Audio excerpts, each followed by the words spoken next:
So professional marks in the examination, we can talk about professional marks. And most students who fail the examination, they do badly on professional marks. So let me, so most people fail, they don't get any professional marks. So can you please tell me what are the professional marks in the SBL exam?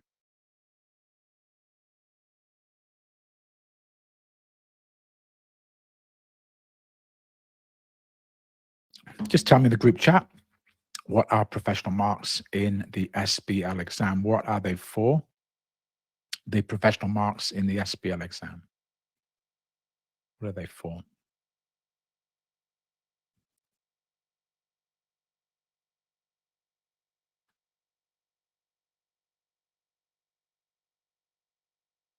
Yeah, thanks, Dominic. So yeah, you've got your basic, your commercial acumen, your skepticism, your evaluate, right? So most people, they know, thanks, Bev, professional marks, extra skills such as critical thinking. Yeah. So every question, so now in the syllabus, the new structure, there'll be 4 professional marks times by 5. So they'll use each professional mark once. The professional marks are worth 4 marks. So what you've got to try and do is get them. They'll always tell you what the professional marks are for. They will say professional marks are for skepticism. The professional marks here are for analysis, right? So I think most people, when they do their revision, they know what professional marks are for, but I just want you to introduce what I call the secret professional marks. So most people know about the 5 professional marks, but what they don't know, or what they don't focus on, is there is something what I call the secret professional marks. And the secret professional marks are for professionalism. So no matter what the question says, this mark is for skepticism, professional marks are for skepticism or for analysis or for evaluation. The important part is you must also consider professionalism in your answer. It must also be considered in your answer. Professionalism can add value to your mark, but it can also cause you to lose marks in the examination. So it can achieve both things in the examination. So let's look a little bit. I'm sure you've all read your notes on professional marks. So I'm going to focus today that a lot of students lose marks on professionalism. So how can you lose marks for professionalism? You make irrelevant points. So if you're making a lot of irrelevant points, some students, they just put down everything they know. If you make a lot of irrelevant points, you will lose professionalism marks and it will reduce your overall professional mark. If you constantly repeat the same point you've already made, you will lose professional marks because your professionalism is seen as weak. If you answer in the wrong format, you will lose professional marks in the exam. And if you answer in the incorrect tone, you will lose professional marks in the exam. So let's focus on one of those things, which is format. If it says write your answer in a report, and you don't write a report, how many professional marks? Let's say there's 4 professional marks on the question. It says write a report. Professional marks are for skepticism. If you don't write a report, how many professional marks will you lose? Just have a guess.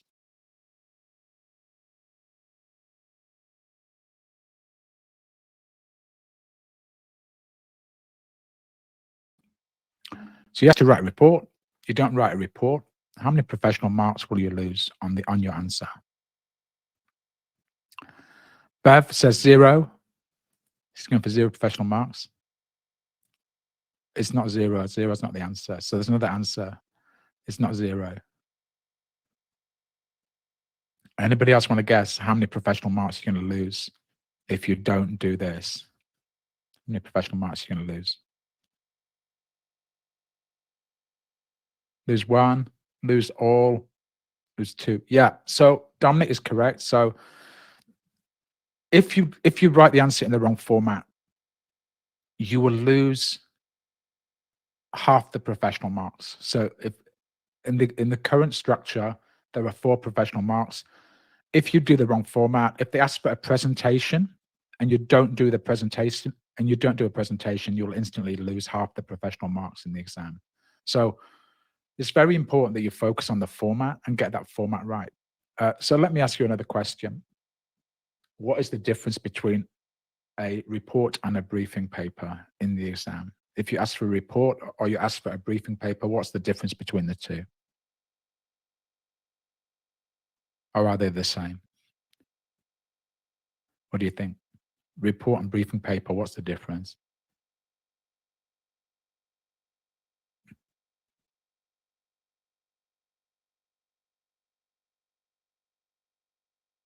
Anybody know the difference? Is there a difference? Anybody got any idea? Have a guess. Don't worry. There's no wrong answers on this webinar. So have a little guess. Have a look what you've put. Dominic says on short briefing papers are good. Thanks for honesty there. Briefing paper more condensed. Report longer. Not quite. So basically, report and briefing paper. The only difference is basically conclusion or recommendation. So report absolutely must have a conclusion and recommendation in it. Briefing paper is like a report. It's got to, from, date, subject, contents, introduction. It's going to look exactly the same as a report, but the briefing paper does not require any conclusion or recommendation. So some students, and quite a lot of the exam, they ask for report. Report is popular. A lot of students, and this will affect you, they write a report and they don't do a conclusion. Because they don't do a conclusion, they're considered to not have met the format requirements of the question, and they will then lose professional marks in the examination. They will lose professional marks in the examination. So that's the difference. So if you're in the exam, make sure you've got a clear difference between those two things. So I advise students, when you're writing a report in the exam, if it says report format, you're in the practice platform, I would just tab down your page and just write down the heading conclusion first. So it will remind you to do a conclusion. So if you see report, just write down to, from, and just write the word conclusion. If you write the word conclusion, it will avoid you losing half your professional marks. And a lot of exam questions are about use the word report.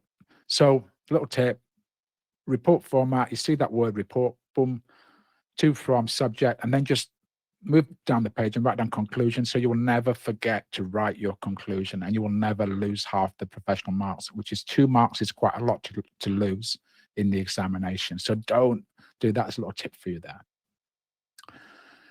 You can add to your professional marks. Yeah, thanks, Bev. Good point. Thanks, Bev, for your question. Bev's saying conclusion will be a summary. Yeah, so quite often they would say it will ask like recommendation. It would be recommendation. Evaluate these 2 things and recommend which one we go for. Or they might say it might just be a summary of your points, or it might be, if you need further information, please contact me. There just must be something there in a conclusion for you. So it just must be something there. Brief summary of the points is fine, unless they ask for something specific in the examination. So always do a conclusion for your report. Just put something in there. It doesn't have to be very long. It can just be like a couple of sentences, but it's there for you in the examination. So it's just, I just want you to get, not to lose those marks. So it's just people go, I can't believe it, I failed by 2 marks. It might be because you didn't do a conclusion in your report, something simple like that. And it seems like so obvious and easy to get those marks. So normally look at the question requirement. If not, you can summarize or just say further information, or I feel that these changes would be very beneficial, or something quite bland, but it just must be in there. That's what the marker is looking for, is a conclusion. The tone is important. And a lot of people lose marks on tone. So bad tone can lose you marks. Good tone can gain you marks. So it just, when you're writing, a lot of the time you're a consultant in the examination. You're a consultant. So if you're a consultant in the exam, what happens is you should be very respectful. So a question might ask you about recommendation for changing the board to improve corporate governance because the company is going to be listed. So if the company is going to be listed, you're trying to improve it. What you should be doing is, if you're writing to the board, you can't be rude about them. You cannot be saying, "Oh, this current board is rubbish," because you're actually writing. Think about who you're writing to. Consider the audience is very important.